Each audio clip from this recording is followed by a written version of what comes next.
নন্দে তোমার হাতে নিয়ে আর সেই তোমার নিয়ে মুহাম্মদের কল্লা গায়ে ঘুরতেছিল। ওই তোমার নিয়ে উমর চলে গেল মুহাম্মদের দরবারে। সাহাবারা দেখতেছে উমর তরবারি নিয়ে নবীদের কাছে আসতেছে, ভয় পায় গেছে।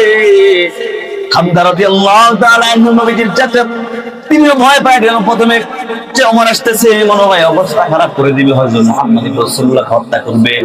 ওমর যখন ঘরের সামনে আসলো, সঙ্গে সঙ্গে হামজা রাদিয়াল্লাহু তাআলা ওমরের কোলের মধ্যে ঘুরে ফেললো। বললেন, এই ওমর, তুই কেন এসেছিস? তুই যদি ভালো উদ্দেশ্যে এসে থাকিস তাহলে বল, আর যদি অন্য কোনো উদ্দেশ্য নিয়ে আসিস তোর গলাটা আমি এখানে বানায় দিব। ওমর রাদিয়াল্লাহু তাআলা চুপ দিয়া ধর্ম করে পান করতেছে।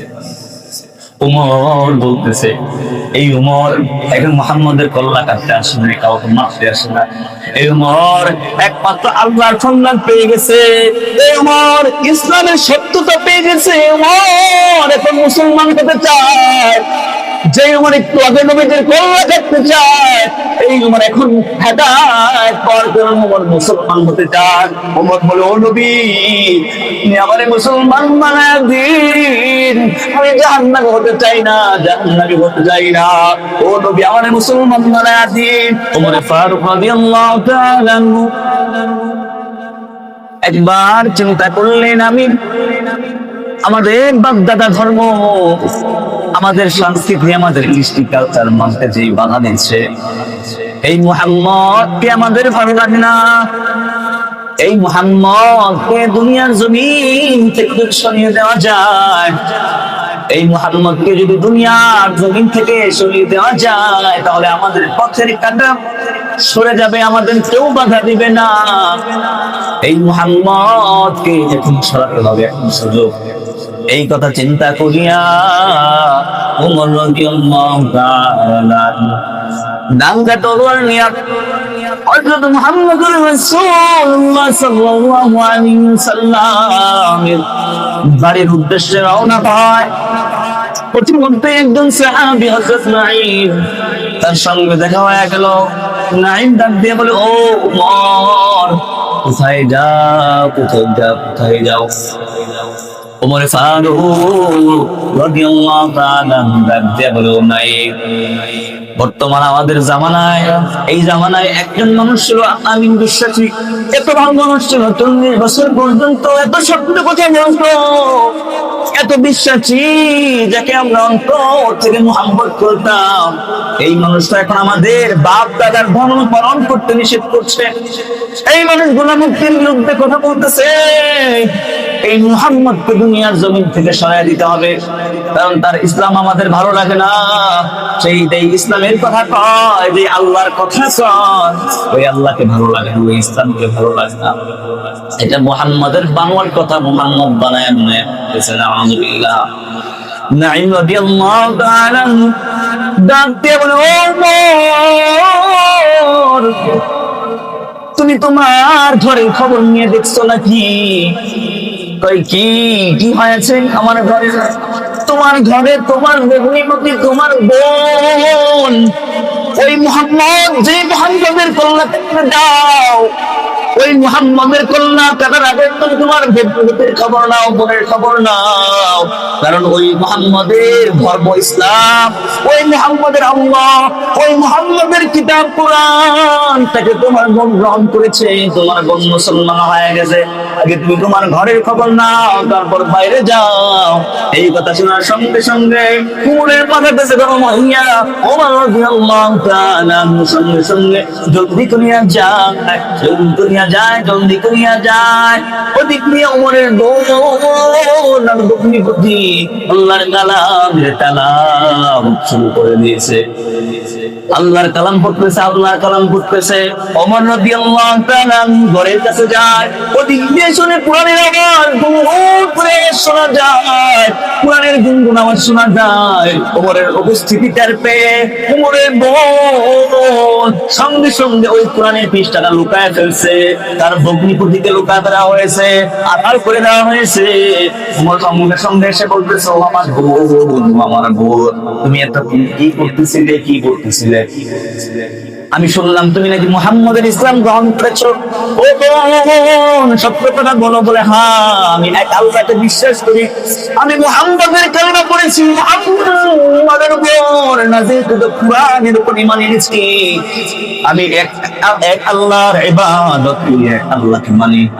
সঙ্গে সঙ্গে ওমরের মেজাজ গরম হইয়া ওমর রাদিয়াল্লাহু তাআলা নন্দী করে আসে তার তরবারি দিয়া, তার সঙ্গে সামনে যেটা ছিল সেটা দিয়ে তার বোনকে আঘাত করা শুরু করলো।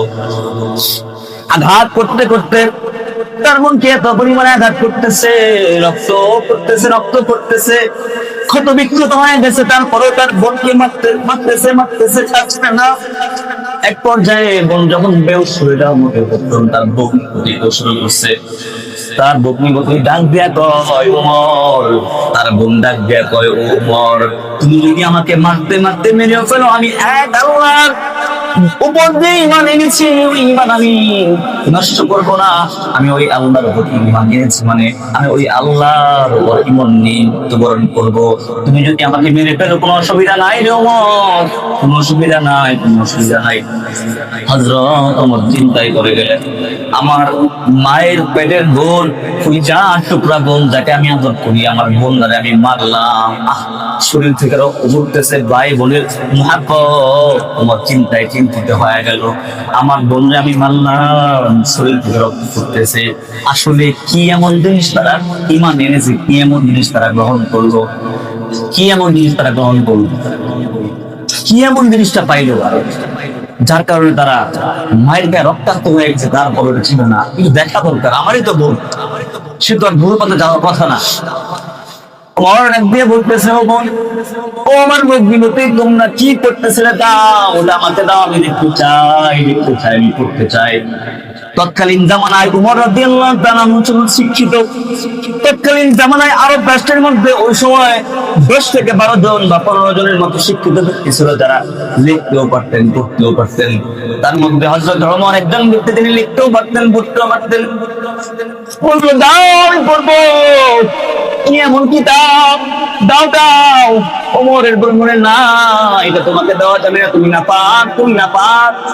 তুমি যদি এই কোরআনটা ধরতে চাও, তাহলে তুমি তাড়াতাড়ি ওযু গোসল করে আসো, পরিষ্কার পবিত্রতা অর্জন করে আসো। ওমর রাদিয়াল্লাহু তাআলা সঙ্গে পরিষ্কার পরিচ্ছন্ন হইয়া পবিত্রতা অর্জন করিয়া যখন আল্লাহর কোরআন তেলাওয়াত আরম্ভ করিয়া দেন, তেলাওয়াত করতেছে অন্তরের মধ্যে, ওমরের অন্তরের মধ্যে নাড়াচাড়া শুরু হয়ে যায়। কারণ ওমর তো সত্যবাদী, ওমর তো সবসময় সত্য খুঁজে, ওমর তো সবসময় ভালো কিছু চায়।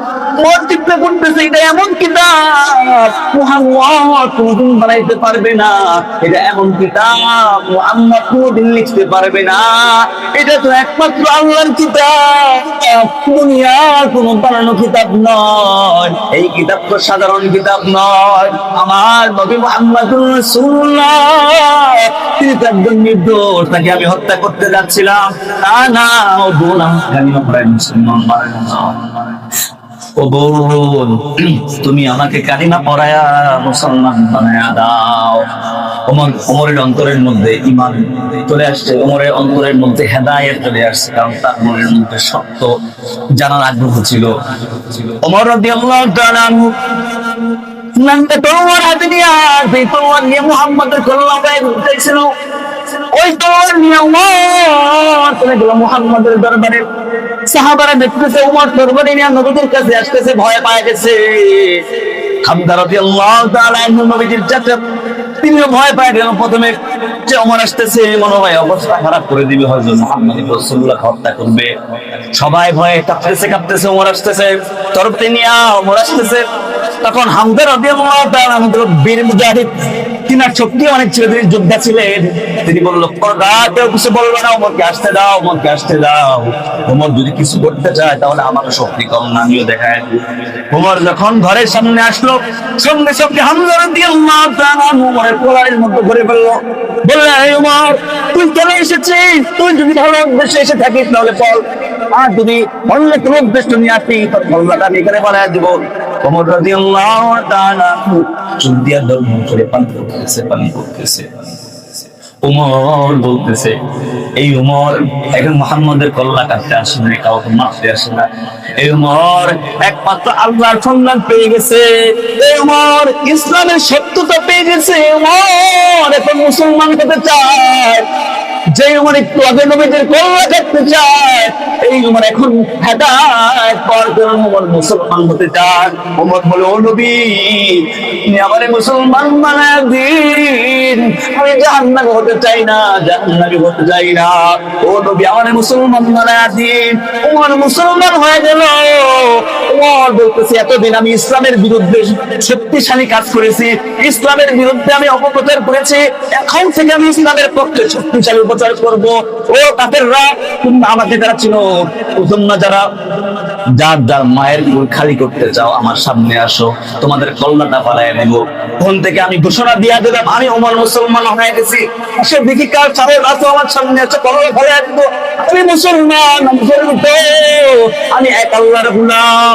আমার অন্তরের মধ্যে হেদায়েতের নূর। এই উমর হেদায়েত পাইলো, সাহাবায়ে কেরামের হেদায়েতের ঘটনা শোনাচ্ছি আপনাদের।